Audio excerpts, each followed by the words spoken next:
Are you thinking about buying a home for the first time or thinking of upgrading from the home that you're currently in? Are you hesitant because you're waiting for the economy to get better and waiting for interest rates to go back down to 2%? Well, I'm here to go over with you how the economy affects interest rates and how waiting around to see if interest rates go back down to 2% might not be the best idea. Stay tuned.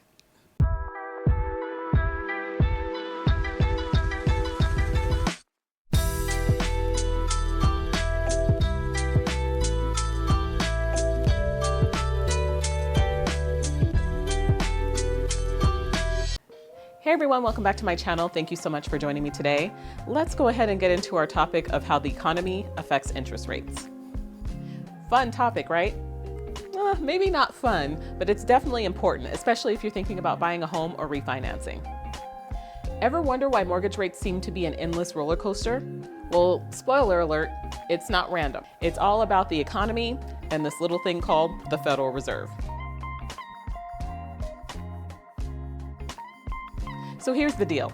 The Fed doesn't actually set mortgage rates. I know, shocking, right? But what they do set is the federal funds rate.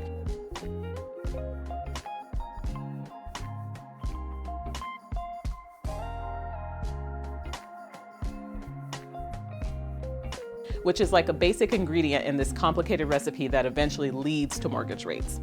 Think of it like yeast in bread. You can't make bread rise without it, but it's not the whole loaf.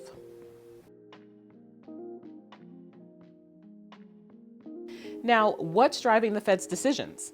Three big factors: inflation, job growth, and unemployment. Let's start with inflation. You've probably heard a lot about this lately. It's like the buzzword of the decade. The Fed's goal is to keep inflation around 2%. The Federal Reserve keeps an eye on rising prices, known as inflation, to help keep our economy balanced. They look at things like how much stuff costs, like groceries and gas, and they track if prices are going up too fast. Next up, jobs. The Fed keeps an eagle eye on job growth because too many jobs can actually overheat the economy. Job growth is a key indicator the Federal Reserve watches to understand how the economy is doing. When businesses are creating lots of jobs, it's usually a sign that the economy is strong. But if job growth is too fast, it can lead to higher wages and more spending, which might push prices up and cause inflation. In that case, the Fed could raise interest rates to slow things down a bit. And then there's unemployment. This one is a bit of a tightrope walk. The Fed wants the unemployment rate to stay steady, not too high and not too low. The unemployment rate is another big factor the Federal Reserve watches very closely. It shows how many people are out of work and looking for jobs. If unemployment is high, it usually means the economy is slowing down, so the Fed might lower interest rates to encourage businesses to grow and hire more people. On the other hand, if unemployment is really low, it can push wages and prices up too quickly, which leads to inflation. In that case, the Fed might raise interest rates to keep the economy from overheating. It's all about finding the right balance to keep things running smoothly. So here you can see how inflation, job growth, and the unemployment rate are closely related when it comes to determining the Fed fund rate to determine mortgage rates.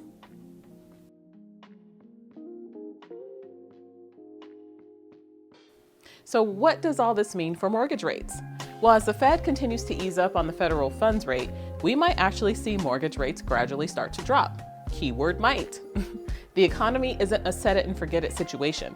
Things can change and the Fed adjusts accordingly. Now, a little reality check for you.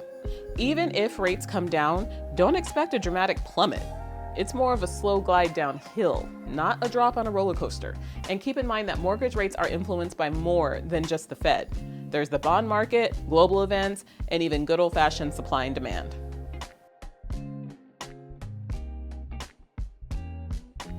So what's the takeaway here?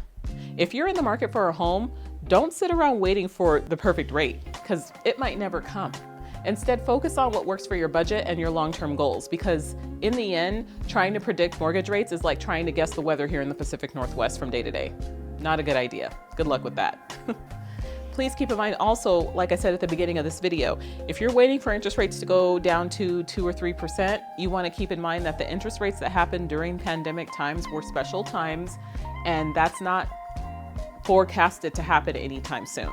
So I hate to, burst anyone's bubble or what have you, but the longer you wait, if you really are a person who's looking to buy a home, the longer you wait to do that, the more prices go up in homes, and the interest rate is always going to fluctuate.